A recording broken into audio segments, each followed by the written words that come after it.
The room was bathed in soft light that filtered through the heavy curtains, creating a play of shadows on the gilded walls. The air carried the fresh scent of freshly laundered sheets, mingled with the faint aroma of polished wood wafting from the impeccably polished floor. Every detail of the space exuded care and luxury, from the Persian rug at the foot of the bed to the silk bedspread reflecting the daylight.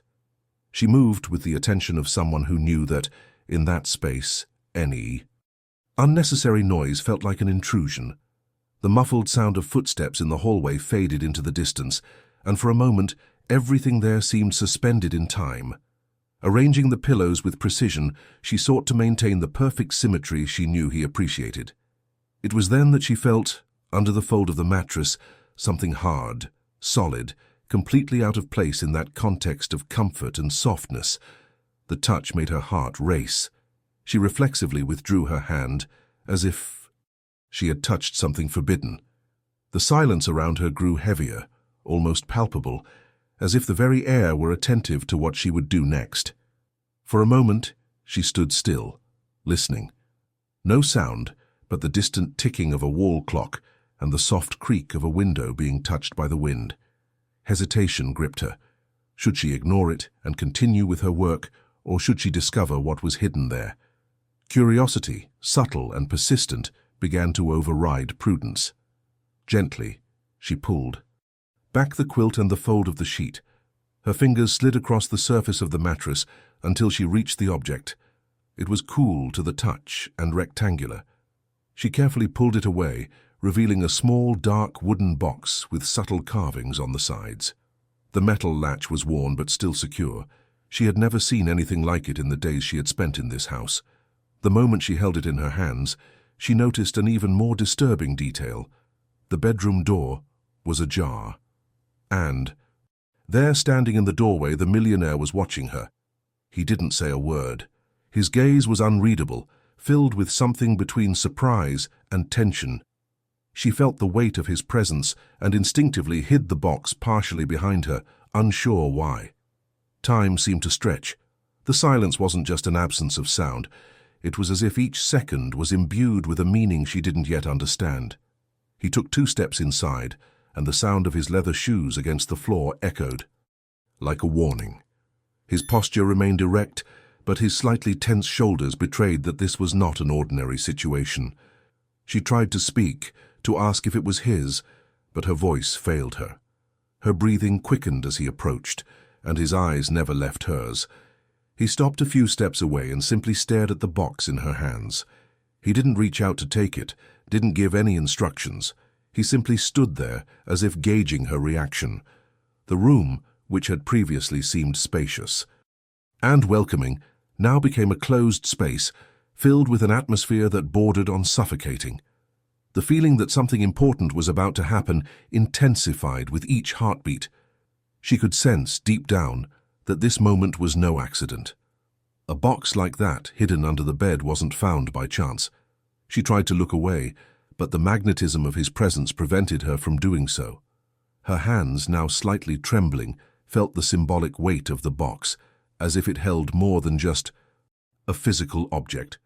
He, still silent, moved to close the door with a sharp click that seemed to echo throughout the room. The sound reverberated within her, and strangely enough, there was no anger or impatience in his gaze. There was something different, as if he were deciding whether to trust her with a secret or maintain that silence like an insurmountable wall. She took a deep breath, trying to calm her body. She could feel cold sweat trickling down the back of her neck and every inch of her. Skin felt more sensitive to the air circulating in the room. The millionaire then stepped forward, and with a subtle gesture indicated for her to open the box. But before she could make any decisions, something inside her told her that opening it now could change everything. There was no way to predict what she would find there, but the feeling that nothing would ever be the same from that moment on was inescapable. If this scene has already captured your attention and you want to see where this story goes, leave a like and subscribe to the channel. This will ensure you receive every chapter of this story and help me continue bringing you stories that make you feel like you're there every second. The millionaire remained motionless, his eyes fixed on the box. She knew there was more than simple curiosity in that look. There were memories, there was fear, and perhaps even regret.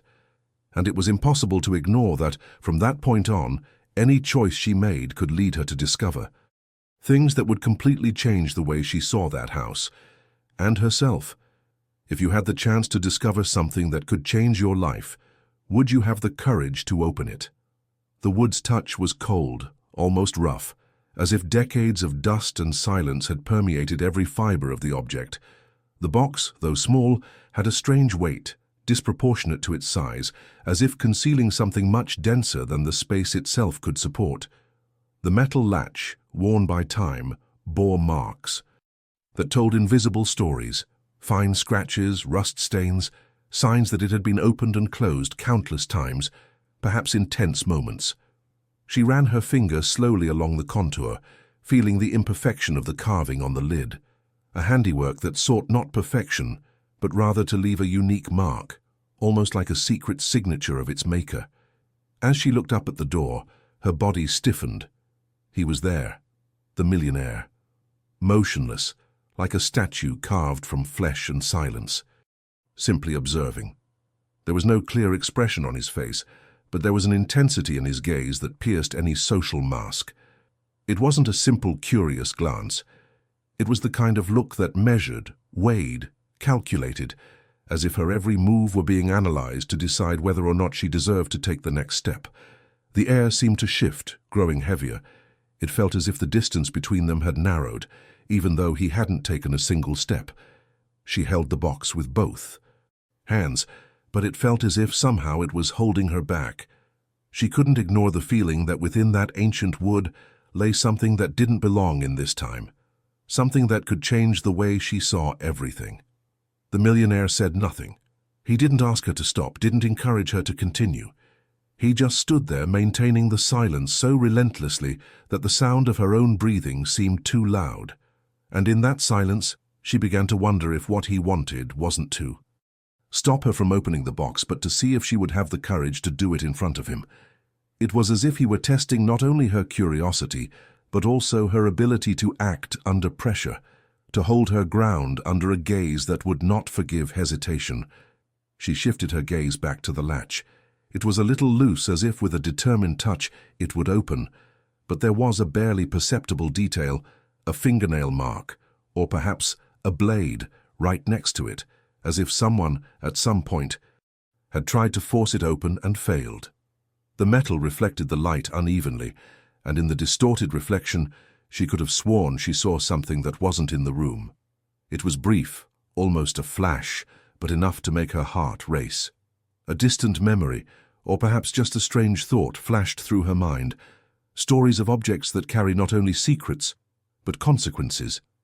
The idea that opening that box might trigger something that could not be undone began to mix with the adrenaline of the moment. She knew that if she backed out now, the opportunity might never present itself again. The millionaire didn't blink. It was as if she wanted to imprint every second of that decision on her mind. And even though the silence between them was absolute, it felt like something was being said without words. Show me what you're capable of. The clasp, cool to the touch, almost seemed to pulse beneath her fingers, as if it were alive, as if it were aware of what was about to happen. And in that instant, the entire world seemed to shrink until it was reduced to three elements: her, the box, and the man watching her. Nothing else existed. Nothing else mattered. And I ask you, if it were you, would you open the box, even with him looking at you like that? The air between them seems dense, as if carrying invisible electricity. Each of his breaths is slow, measured, as if he doesn't want to show agitation, but his eyes betray any control. There's a strange mix of surprise and alertness there, as if he's been caught off guard, but at the same time he already knew that, sooner or later, this would happen. She senses this is no ordinary situation. His body is immobile, almost statuesque, but it's not indifference. It's an immobility charged with intention. It's as if he's decided he won't stop her, but he also won't offer any response that would ease the tension. And this lack of reaction is, in itself, more disturbing than any words. She feels her own heart race, not from fear of reprimand, but from the strange gravity of the moment. What lies before her seems simple, but carries the weight of something that shouldn't be there. It's an instinctive sensation, that kind of silent warning the rational mind tries to ignore, but the body can't hide. Her skin crawls, her breath becomes shallower, and yet she moves a little closer. Each step is like crossing an invisible border from which there is no guaranteed return. He follows her every movement with his gaze. And it's not just observation, it's as if he's measuring, calculating, recording everything he sees. She tries to find in his gestures some sign that reveals what she should do, but the silence is absolute. No words, no gestures, just that look that seems to hold more questions than answers. And it is in this silence that the tension multiplies. The absence of prohibition is not freedom, it is provocation. It's as if he wants to see how far she will go on her own, as if every second she remains. There is part of a carefully orchestrated test. What does he want? Why doesn't he stop her? Why doesn't he say anything? The room seems to have changed temperature. There's a strange chill in the air, but the heat of anxiety pulses through her body. The surrounding details disappear. Furniture, light, external sounds, everything becomes a blur. The only focus is what's in front of her, what seems out of place, forbidden, dangerous. An object that shouldn't be there. She doesn't know exactly what it is, but she knows it doesn't belong there. It's as if it carries a story that hasn't been told, a meaning no one has dared reveal, and he knows it. It's in the way his eyes follow the movement of her hands, as if he knows exactly what will happen when the touch finally happens. Her mind is in conflict. Part of her wants to retreat, respect the space, avoid what might come. Another part, deeper and more stubborn, wants to advance, discover, challenge, because deep down, the unknown holds a dangerous allure. And perhaps that's what he's exploring. He doesn't need to say go or stop. Just one look makes her understand that the choice is hers, but the consequence won't be. It's a game without explicit rules, but with a clear board. He's in control of the situation. She's trying to decipher whether she's in the role of player or piece. With each passing second, the certainty grows that this isn't just about the object itself. It's about what it represents. It's about what was hidden, waiting, and now threatens to surface. She feels as if she's about to open a locked door for reasons she'll never understand until she walks through it. The most unsettling thing is realizing he wants to watch this. He doesn't want to stop her, he wants to see. He wants to record in every detail how she reacts when the weight of the discovery falls upon her. The feeling that it shouldn't be there grows like a lump in her throat. It's a silent call that mixes danger and revelation. And suddenly she understands that it's no longer a question of whether or not it will touch. The question now is, what will happen next? Because the tension isn't just in the present moment, but in the implicit promise that something will change from now on. And if it were you facing something you know shouldn't be there, with someone watching your every move in absolute silence, would you move forward to find out, or would you retreat before it was too late? He finally enters the room and closes the door behind him. The dry sound of the lock echoes through the space, like a hammer striking metal, and for a moment the silence becomes so dense it seems to fill every inch of the air. It's not just a door that has closed, it's the sensation that the outside world has shut itself off, and now nothing exists but the two of them and that moment. He doesn't take a single step further than necessary to enter. He stays close to the door, as if ready to retreat or block any attempt at escape. His eyes are fixed on it, but not with the casualness of a normal encounter. There's a raw, almost palpable tension, and the question that emerges from his mouth doesn't sound like someone seeking information out of curiosity. Where did you find this? His voice carries a gravity that isn't new. It's the accumulated weight of years. The way he pronounces each word is calculated, as if he's trying to maintain control over something that threatens to spill over. She feels her body react before she even processes what she's heard. The question isn't just any question, and the object he's talking about, though still resting beside her, seems to suddenly take on a life of its own, as if aware of the impact it's causing. He doesn't look away for a second. It's not pure intimidation, it's deeper, it's fear. Not the cowardly fear that paralyzes, but the instinctive fear of someone who knows that certain things once exposed never return. He seems to measure each breath, and even the slight movement of his hand betrays his readiness to act if the answer isn't what he expects. She realizes the question isn't just about a where, but about everything that where implies. Finding that object means she's crossed an invisible border, a territory he never intended her to tread, and yet now that the truth threatens to emerge, she feels strangely more alive. Her ego silently expands, as if some inner force is telling her that, from this moment on, she's no longer a spectator.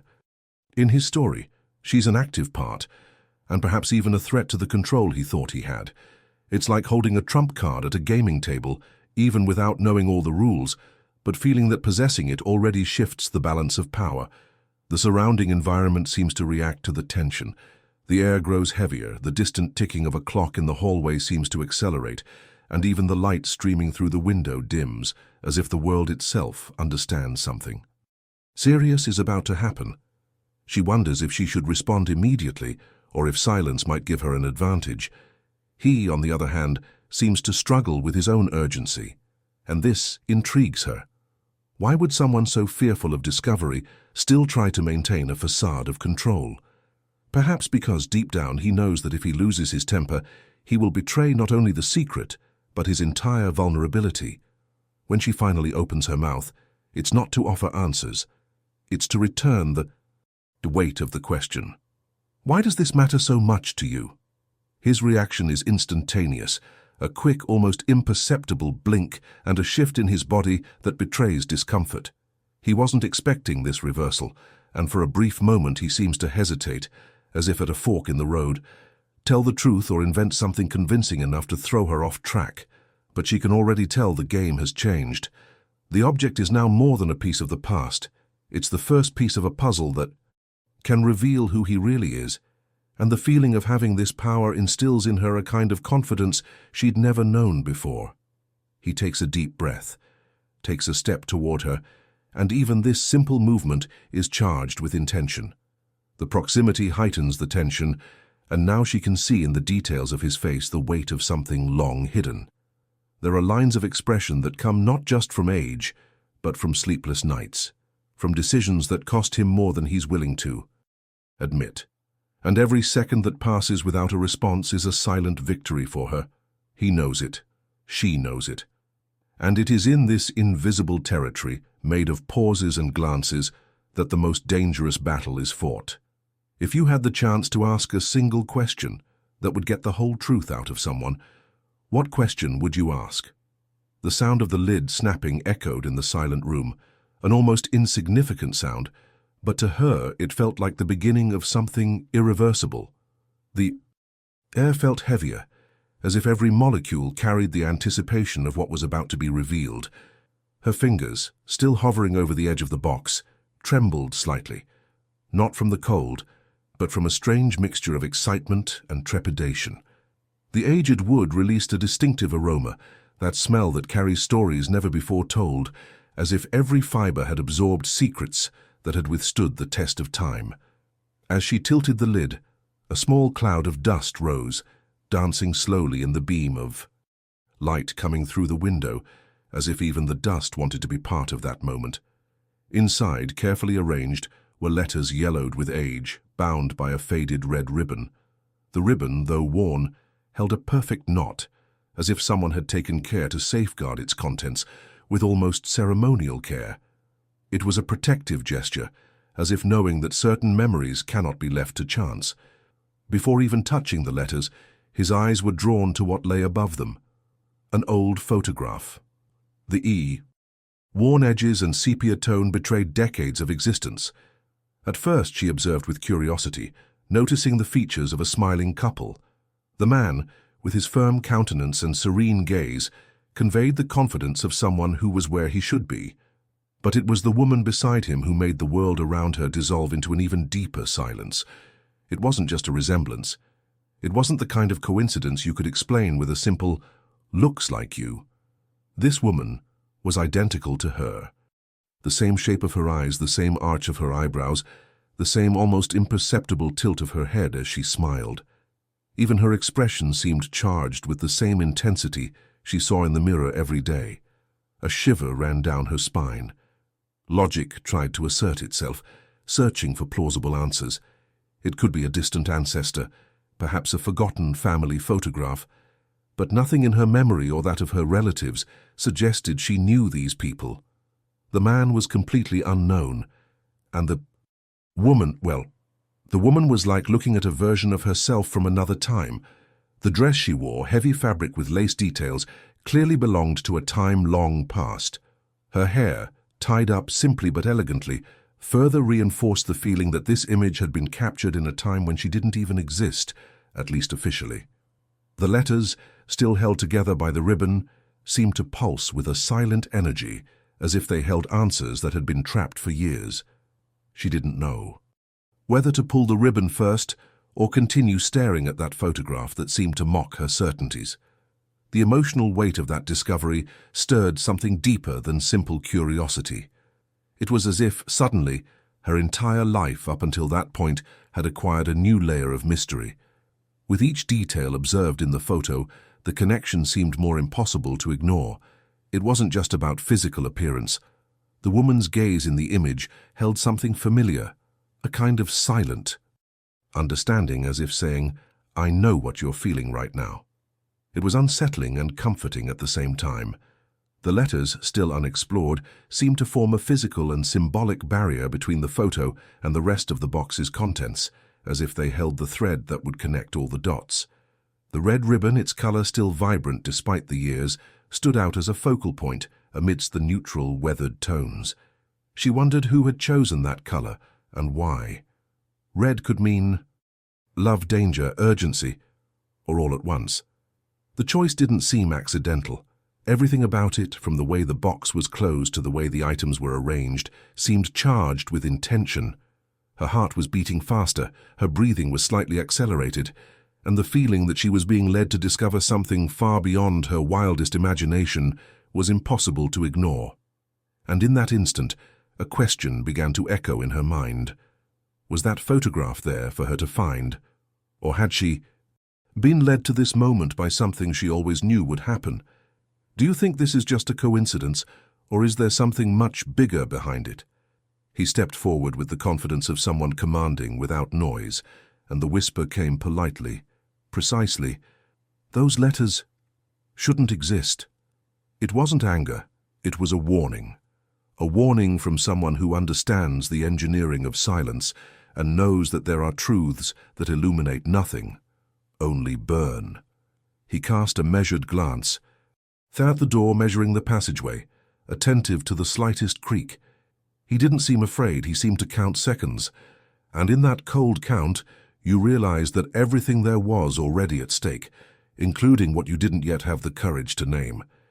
The smell of ancient wood, the irregular creak of the structure, the lamp vibrating in the ceiling, every detail agreed with the idea that the entire world was leaning in at that moment to hear what would be said next. He didn't ask you to sit. He didn't ask you to take a deep breath. He simply kept his stance controlled, the right distance, and let the sentence rest on the table like someone depositing a chess piece that changes the board without fanfare. He indicated the first page with his chin. The slanted handwriting had the dry cuts of someone who never asked permission to exist. Between the lines, direct instructions, how to enter unseen, how to wait without losing the moment, how to say little and achieve much. If you keep going, there's no turning back, he said without posing. You felt pride straighten your spine. Ordinary people demand guarantees. You prefer balance. Ordinary people want witnesses. You want results. The concise sentences demanded poise. The paper smelled of a stubborn archive, the kind history tries to swallow but can't. There were names reduced to initials, hastily drawn arrows, and a pattern of repetition that wasn't carelessness. It was method. You recognized the architecture of the line, that intimate design that separates the curious from those with a vocation to continue even when there's no applause. The second letter contained a rudimentary map, overlapping arrows, dates with missing digits, a symbol repeated 3 times as if it were the signature of someone who doesn't sign. In the center, an underlined line, "What wasn't destroyed tends to return." It wasn't philosophy, it was protocol. The text combined roots with decisions, reminding you that those who take risks at the right time don't need luck. They need method. You understood the language and for a moment had the feeling that someone, long before you, knew exactly how you think when pressure and opportunity share the same chair. The paper spoke as if it had observed you for years and was finally returning to you the deciphered version of your own impulse. It was intimate and impersonal at the same time. It was a mirror that doesn't ask for an opinion. It reflects and demands a response. He tapped the table with his knuckles and repeated without hesitation, as if recording a fact in the world's minutes, "These letters shouldn't exist."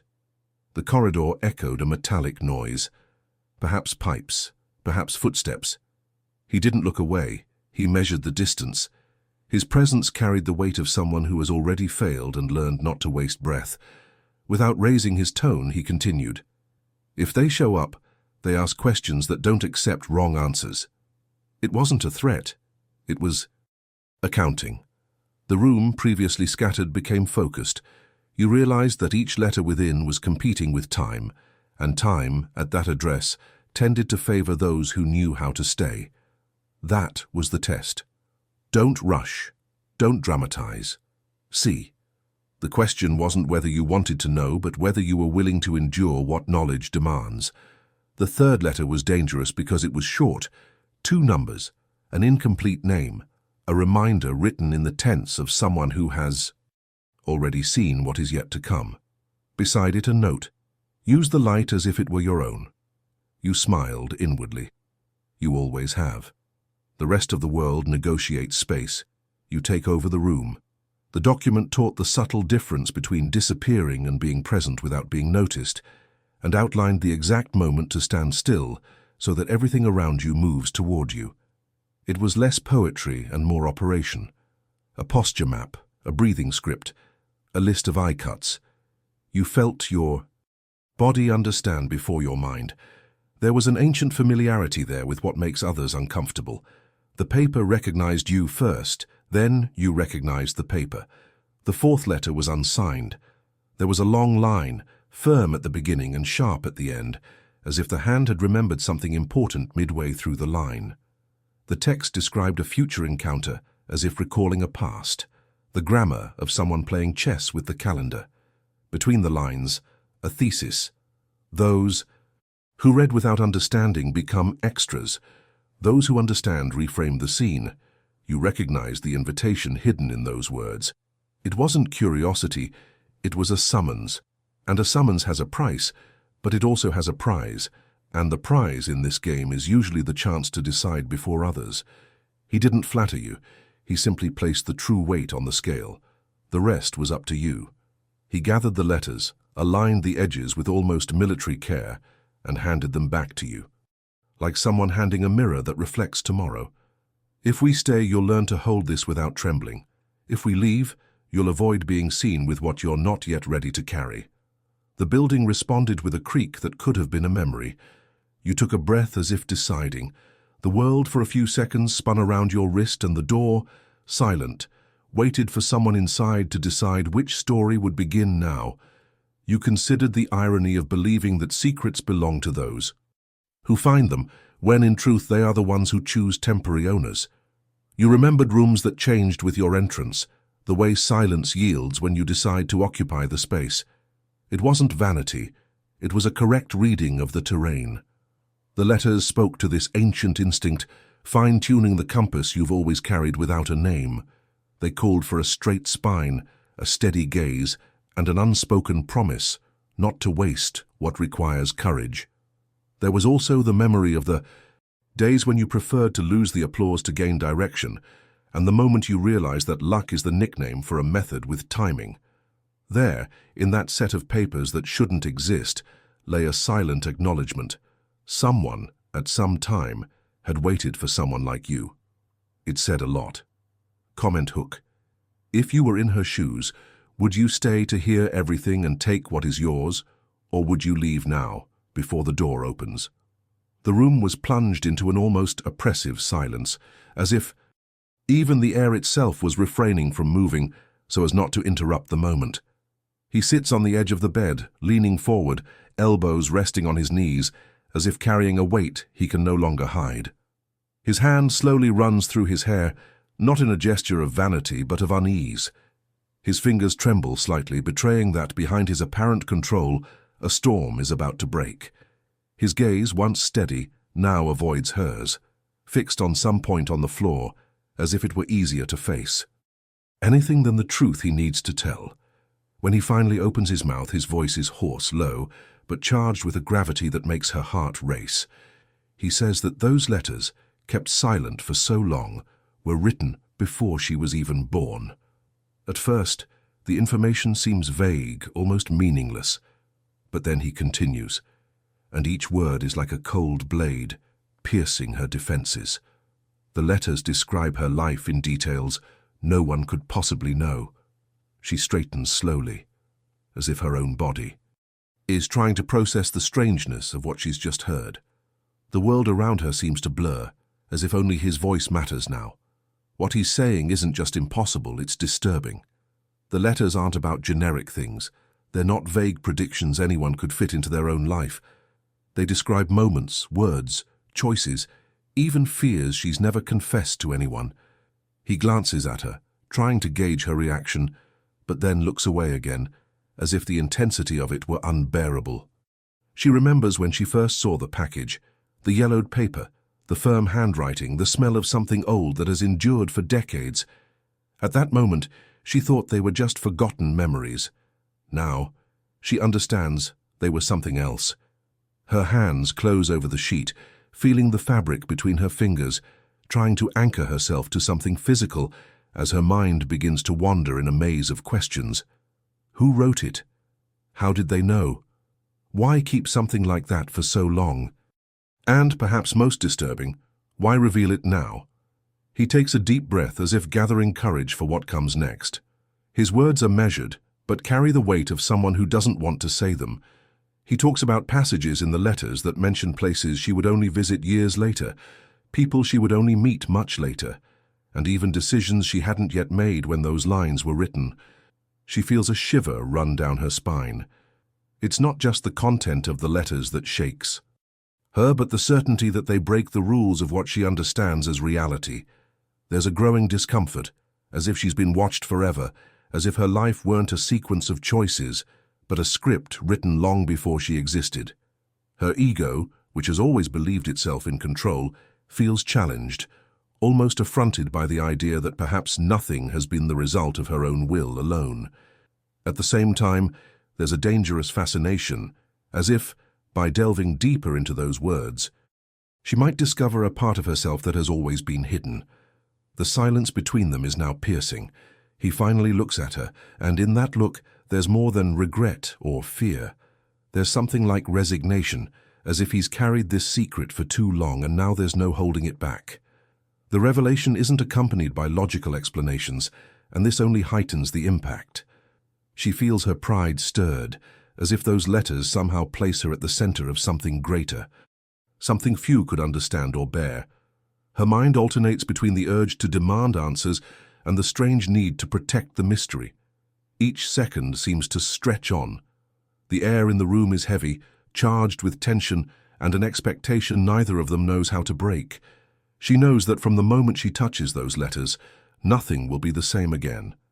The feeling is that each line written there could alter the way she sees her own story. The idea that someone decades ago already knows her steps is as unsettling as it is seductive.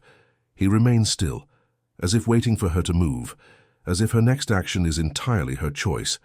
And deep down, she senses that the decision she's about to make won't just be about whether or not to read those pages, but about whether or not to accept that perhaps she was never truly in control of her own destiny. Now, I want to know, if I were you, would you have the courage to open something that promises to change the way you see your life? Forever. He leans forward, elbows resting on his knees, his eyes fixed on her with an intensity that allows no escape. The air seems denser, as if the room itself has decided to hold its breath. There are no sounds from the street, no passing cars, no footsteps in the hallway. Only the distant ticking of a clock that suddenly becomes unbearably loud. He places the cards on the table, but not haphazardly. Each one rests with precision, as if depositing something much heavier than paper. His gaze is that of someone who knows that, after this conversation, nothing will ever be the same again. "You must choose," he says, his voice carrying neither anger nor pleading, only the certainty of someone who has walked this path before and knows the price. She, on the other hand, feels the weight of the moment seeping through her skin like a slow, inevitable tide. Her heart beats rapidly, but her body remains still, paralyzed by the enormity of what she is about to decide. Giving him the letters, that would mean erasing that part of history, sweeping it under a rug that would never be lifted again. But was it really possible to pretend none of it ever existed? Or was it just a way of living with a silent ghost, ready to awaken at the most unexpected moment?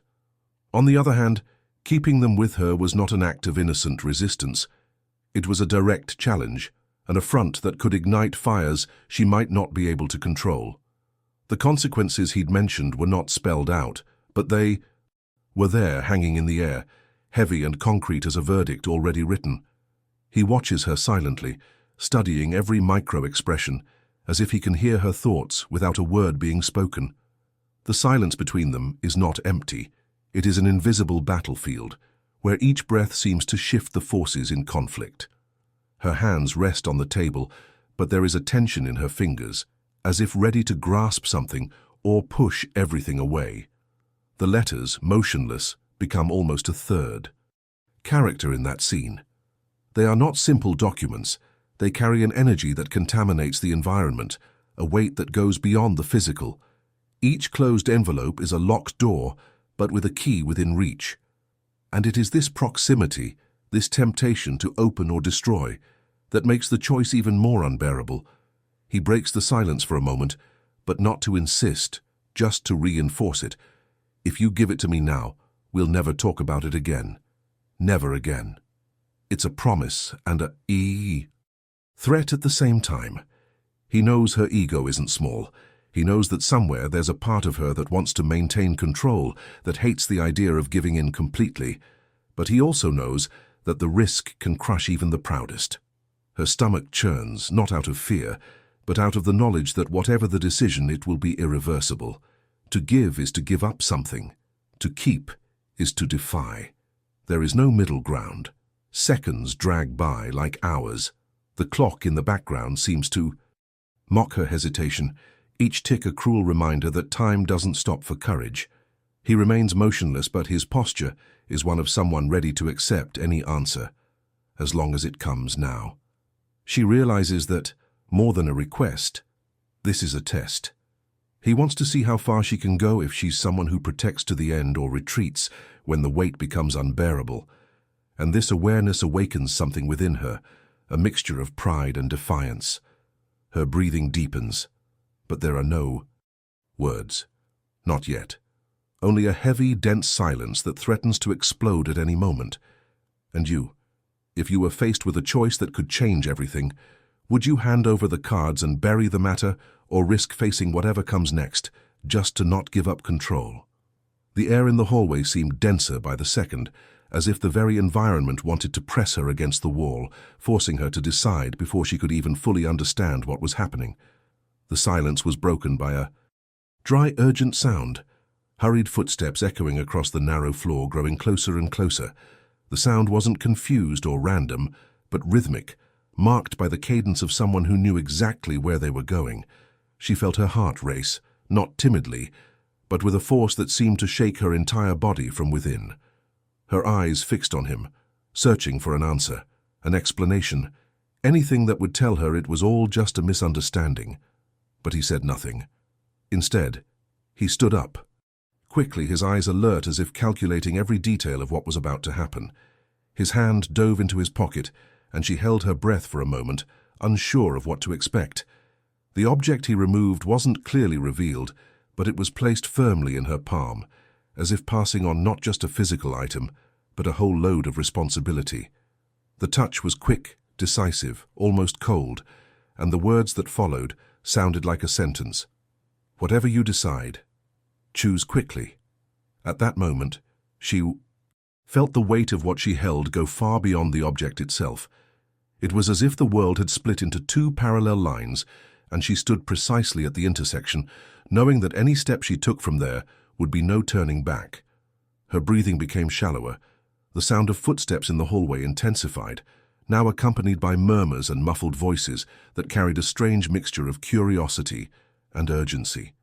He kept his gaze fixed on her, and in that gaze there was no fear, no desperation, only the clarity of someone who understands that at certain moments there is no time for explanations, only for action.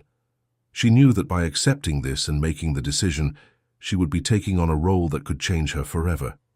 And part of her, strangely, felt that this was exactly the kind of moment she had always imagined facing, as if something inside her had waited her entire life to prove she could handle such situations. Yet the more cautious side of her mind screamed that something was wrong. No one hands something over so seriously without hidden risks. What was in her hand was a puzzle in itself. It could be the key to something greater, or a weight that would drag her into a hole from which she would never escape. As her fingers instinctively closed over the object, she felt its warmth and texture, trying to decipher through touch what exactly she had received. But the corridor offered no time for slow discoveries. The sounds approached too, quickly. He stepped back, keeping to the shadows, as if he wanted the decision to be entirely hers. It was strange how, in that instant, the entire world seemed to shrink into the space between them, the tension, the danger, the anticipation. She realized that perhaps this was one of the few occasions when the right decision depended not just on logic, but on pure instinct. And instinct, in that moment, was divided. Part of her wanted to believe him, wanted to think that that direct, steady gaze was proof of a legitimate purpose behind it all. Another part, more suspicious and wounded by past experiences, whispered that blind trust always comes at too high a price. And as if the pressure weren't enough, the sound of hurried footsteps turned into shadows projected on the wall behind her, indicating that whoever was coming was almost there. Time to think was running out, and she felt like her next breath could be the end of her hesitation. Between the feeling of being on the verge of being part of something grand or losing herself completely, the question echoing within her was inevitable. Would she trust him, or keep the secret to herself? The door bursts open, and the impact of the sound reverberates through the room like thunder announcing a storm. The figure entering isn't just an intruder, it's a presence carrying something deep, heavy, almost palpable in the air. Her steps are firm, controlled, as if she knows exactly why she's there. Her eyes immediately fix on the open box on the bed, and in that instant, time seems to contract, compressing into a moment that burns the skin of all who witness it. The millionaire remains motionless, sitting in the armchair by the window, the cold light filtering through the curtains and outlining the contours of his face. He doesn't utter a single word, but the intensity of his gaze says it all. It's a look that blends warning, farewell, and the strange peace of someone who knows an irrevocable decision is about to be made. It's not just the box that's open. It's an entire story, an entire destiny unfolding before her like a book on its last page. She takes a step forward, and each movement seems to echo in the silence, carrying with it the question no one dares ask. The seemingly ordinary box holds something no amount of gold could buy, something measured not in numbers, but in consequences. The air feels too heavy, as if the room had been closed for years and had only now been opened. Her breathing quickens, not from exhaustion, but from the invisible gravity emanating from that object. The millionaire keeps his eyes fixed on her, almost as if to convey, without words, the magnitude of what's at stake. He knows, and she begins to realize, that the contents of the box don't belong solely to the present. They carry the weight of past decisions, of promises made and broken, of truths that, once known, cannot be forgotten. Her mind races in 1,000 directions, trying to comprehend how something seemingly so small, can contain such immense power. Then, as if driven by an irresistible impulse, she approaches the bed. The soft light streaming through the window reflects off the metal edges of the box, revealing that its interior holds something far more complex than anyone there could have imagined. The millionaire inclines his head slightly, and this simple action seems like a gesture of permission, or perhaps a farewell. The silence between them is heavy, almost unbearable, and even without words, a dialogue is taking place. A dialogue made of glances, of memories, of everything that remained unsaid. Her hand finally touches the edge of the box. The contact is cold, almost cutting, as if to remind her that nothing there is safe or simple. She takes a deep breath, closes her eyes for a moment as if gathering the courage to cross a point of no return, and then, slowly, she leans in to see what's inside. The millionaire, still motionless, watches as if watching a destiny unfold before his very eyes. When she finally faces the contents, the world seems to recede. What she sees there is something that defies not only logic, but the very understanding of what is possible. Her expression changes in an instant, and it's impossible to tell whether it's shock, fear, or fascination. The millionaire realizes, with a slight movement of his eyebrows, that she understands, that she knows now, that her life will never be the same again. She looks up, and her eyes meet his. There's a moment when the air becomes too thick to breathe, and in that instant, everything becomes clear to both of them. There's no turning back. What she does next will be remembered by all who survive to tell the tale. The figure then steps away, slowly closing the box, but not completely. Enough so that its contents remain a mystery to anyone else who dares approach. The millionaire takes a deep breath, but doesn't smile. He knows that from this moment on, the future is in her hands. And as she turns toward the door, wordlessly, each step seems to seal a silent pact with fate. What happens next is something no one is prepared to see. If this story has captivated you so far, leave a like and subscribe now so you don't miss what's to come. In the next video, you'll discover the secret behind what was in that box and why her choice can change not only her future, but the fate of everyone around her. Don't miss it.